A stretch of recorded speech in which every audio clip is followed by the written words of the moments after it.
이 아침 우리에게 주신 하나님의 말씀은 이사야 24장 21절부터 23절 말씀까지입니다. 그날에 여호와께서 높은 데에서 높은 군대를 벌하시며 땅에서 땅의 왕들을 벌하시리니 그들이 죄수가 깊은 옥에 모임같이 모이게 되고 옥에 갇혔다가 여러 날 후에 형벌을 받을 것이라. 그때에 달이 수치를 당하고 해가 부끄러워하리니 이는 만군의 여호와께서 시온산과 예루살렘에서 왕이 되시고 그 장로들 앞에서 영광을 나타내실 것임이라. 이 짧은 하나님의 말씀은 앞으로 일어날 일들에 대해서 기록하고 있습니다. 어떤 일이 일어날 것인가? 높은 군대를 벌하시며 땅에서 땅의 왕들을 벌하시리니 이렇게 말씀합니다. 높은 군대, 하늘의 군대가 있다는 이야기입니다. 그런데 그들이 벌을 받습니다. 왜 그럴까요? 그것은 하나님 앞에 대역하였기 때문입니다. 하나님을 대적하고 대역한 자들, 쉽게 표현하자면 마귀의 세력이겠죠. 그런데 하늘에만 그런 세력이 있는 것이 아니라 그런 악령들에 의해서 땅에서도 같은 일을 행하는 사람들이 있습니다. 그래서 땅에서 땅의 왕들을 벌하시리니 대표적으로 땅의 왕들, 그들도 마찬가지로 벌을 받는다는 것입니다. 그리고 결국은 22절을 보니까 그 모든 것들이 죄수가 깊은 옥에 갇히는 것처럼 갇혔다가 후에 형벌을 받을 것이라, 하나님의 심판을 받을 것이라 기록을 합니다. 왜 지금 본문은 우리에게 이런 말씀을 주고 계실까요? 지금 본문의 배경은 현실이 암울합니다. 우리가 24장 1절부터 보게 되면은 계속하여 반복되는 표현이 땅이 공허하고 황폐하게 되었다는 이야기입니다. 땅이라고 하는 것은 무엇입니까? 예나 지금이나 우리 삶의 터전을 말하는 것이겠죠. 사람들은 땅에 발을 붙이고 삽니다. 그런데 그 땅이 공허하고 황폐하게 되었다. 땅에서 열매를 거둘 수가 없다. 그 삶이 어떠할까요? 수고를 하고 애를 써도 열매가 없는 삶, 암울할 수밖에 없습니다. 고통스러울 수밖에 없습니다. 그래서 그 이후에 7절 이하를 보게 되면 삶의 기쁨과 즐거움이 전혀 없습니다. 포도주가 말랐다고 되어 있습니다. 포도주라고 하는 것은 사람을 릴렉스하게 하고 또 마음을 평안하게 하는 동시에 즐겁게,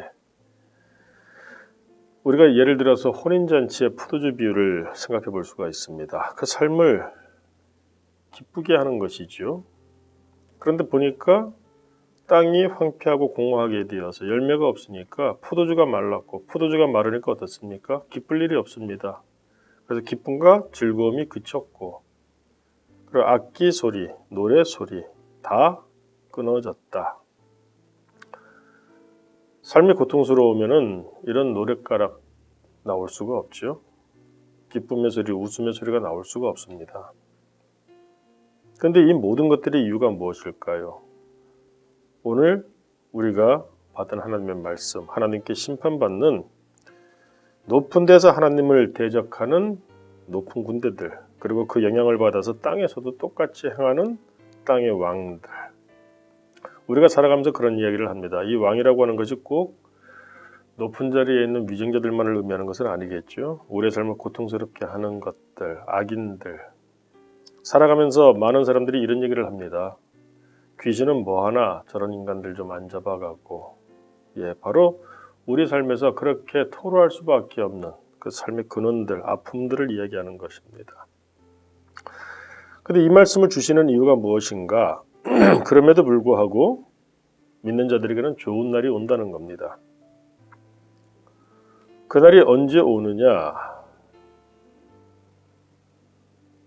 21절 말씀을 보십시오. 그날이 언제 오죠? 여호와께서 이렇게 말씀을 시작합니다. 여호와 하나님께서 움직이시는 날이 그날이라는 것입니다. 좋은 날이 옵니다. 그 좋은 날의 특징은 무엇입니까? 23절 말씀 보십시오. 그때에 달이 수치를 당하고 해가 부끄러워하리니.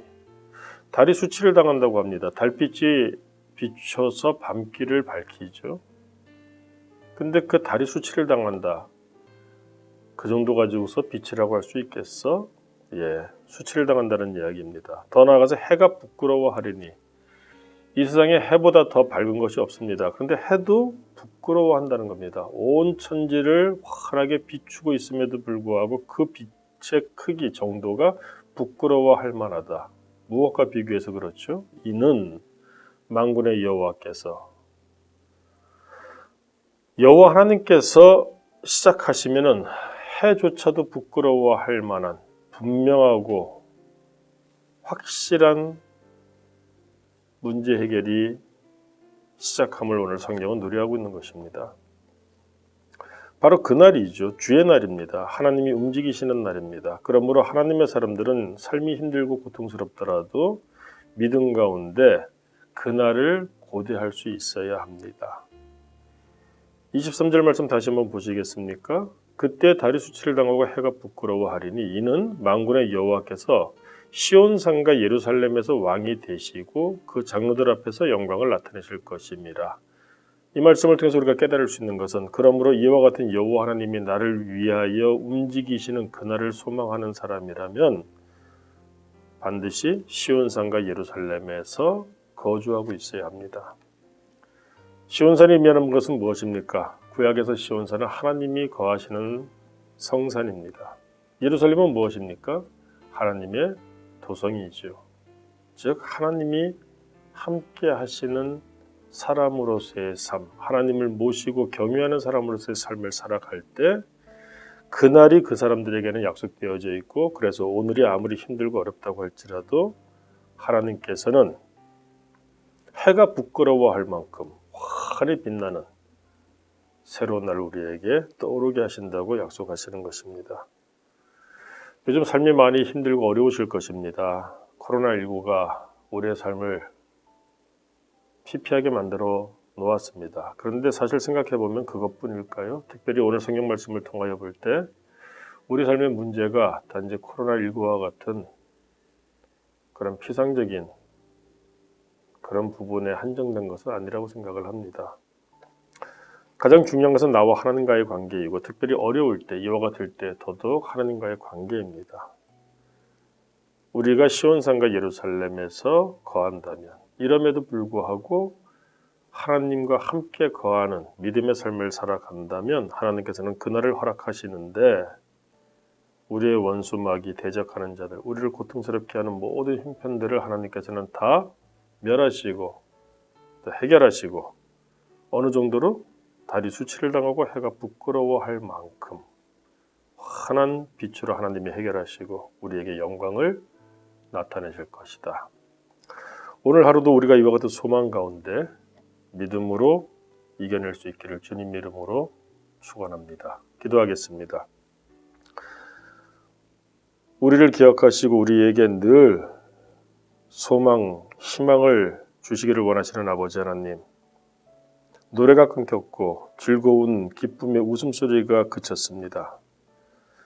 포도주가 말랐습니다. 그럼에도 불구하고 믿는 자들에게는 그날이 약속된 그날이 있음을 말씀하여 주시니 아버지 하나님, 우리도 이 말씀을 붙잡고 삶이 우리를 힘들고 어렵게 한다고 할지라도 최소한 시온산과 예루살렘에서 거하는 믿음의 삶을 살게 하여 주옵소서. 분명한 것은 여호와 하나님께서 움직이시는 그날, 나를 위하여 움직이시는 그날, 달이 수치를 당하고 해마저도 부끄러워한다고 하셨습니다. 그런 날이 분명히 온다고 말씀하셨사오니 믿음으로 붙잡게 하시고 오늘 하루도 시온산과 예루살렘에 거하는 믿음의 사람으로 하루를 보내게 하여 주옵소서. 예수님 이름으로 기도드립니다. 아멘.